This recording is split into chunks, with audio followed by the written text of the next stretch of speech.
Mga ka-sports, may malaking tanong ngayon sa Gilas Pilipinas. Bakit wala sina Kai Sotto at Quintin Millera-Brown sa crucial window ng FIBA Asia Cup? Kontrata ba ang dahilan, injury o may mas malalim na issue sa loob ng sistema? At ano ang totoong sinabi ni Team Cone tungkol dito? Ngayon, himayin natin ang buong kwento, walang bias, puro analysis. Kung trip mo po ang ganitong content, pa-iwan ng follow at pa-subscribe na din. Tara po, simulan na natin.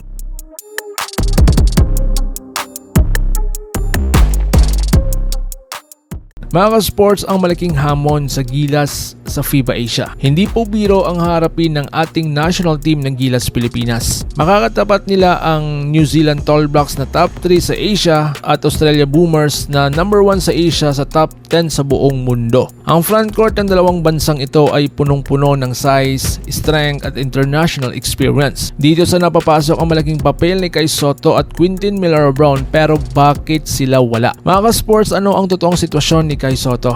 Ayon kay Coach Team Cone, hindi issue ang pera sa pagkawala ni Kai. Ang mas malaking factor, recovery at load management daw. Galing si Kai sa injury at kakabalik pa lang sa professional play. Kung pipilitin siyang maglaro laban sa malalaking frontline ng Australia at New Zealand, may risk na lumala ang kanyang kondisyon. Mas pinili ng coaching staff na isipin ang long term kaysa short term. Sa madaling salita, strategic decision, hindi po drama. So dito naman tayo, anong issue kay QMB or mas kilala nating Quintin Millera-Brown? Mas nagiging controversial ang kaso ni QMB. May lumabas na pahayag mula sa ilang insiders na ang problema raw ay kawalan ng guaranteed contract mula sa samahan ng basketball ng Pilipinas. Ayon kay Coach Team Cone, pinili raw ni QMB na hindi sumama. Pero ayon sa ilang analyst, mas komplikado ito. Walang long-term security, walang injury protection guarantee, may risk sa kanyang professional career overseas. At kung ikaw ay import sa ibang liga at wala kang secured contract sa national team, iisipin mo rin ang karir mo. Ito po ang reality ng modern basketball. So ano nga ang mga reaksyon ng mga insider? May mga komentarista na nagsabing may unwillingness si Kai, pero nilinaw ni Coach Team Cone na hindi ito simpleng usapin na gana o pera. Ang problema raw ay mas malalim, scheduling, availability at team construction. At dito pumasok ang malaking tanong. May systemic communication issue ba ang Gilas? Mga ka-sports, ano ang papel ng SBP at management dito? Ang SBP at ang grupo na kasulukuyang sumusuporta sa Gilas ay may hawak ng kontrata at financial structure. Noong nakaraang international tournaments, may malalaking bonus ang mga players. Pero ngayon, mas structured at mas conservative ang sistema.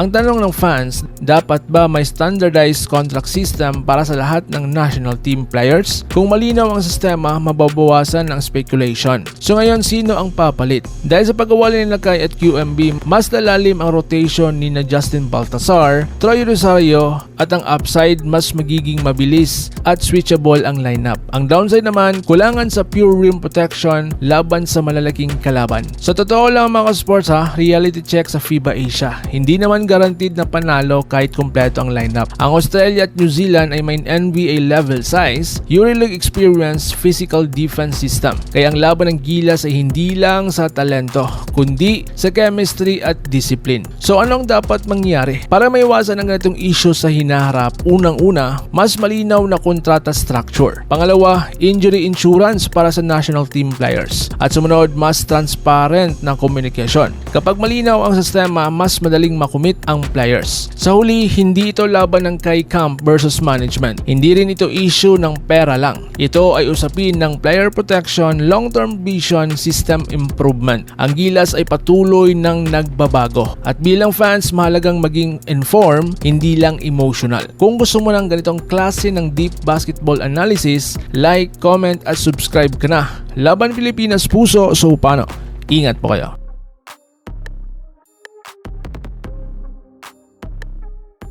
Mga ka-sports, kung hilig ninyong bumili ng mga Gilas jersey, Gilas accessories at mga gamit na pang basketball, habang nanonood po kayo sa aking mga videos, kindly check this basket on this lower part ng ating video at magpa-pop up yung ating mga items sa gilid. Mga legit po yung mga items dyan, and see to it po na makabili po kayo ahead of time kasi meron po yung mga discounts and mga promos depende po sa seller. And also, kunting suporta din as a content creator po. Salamat!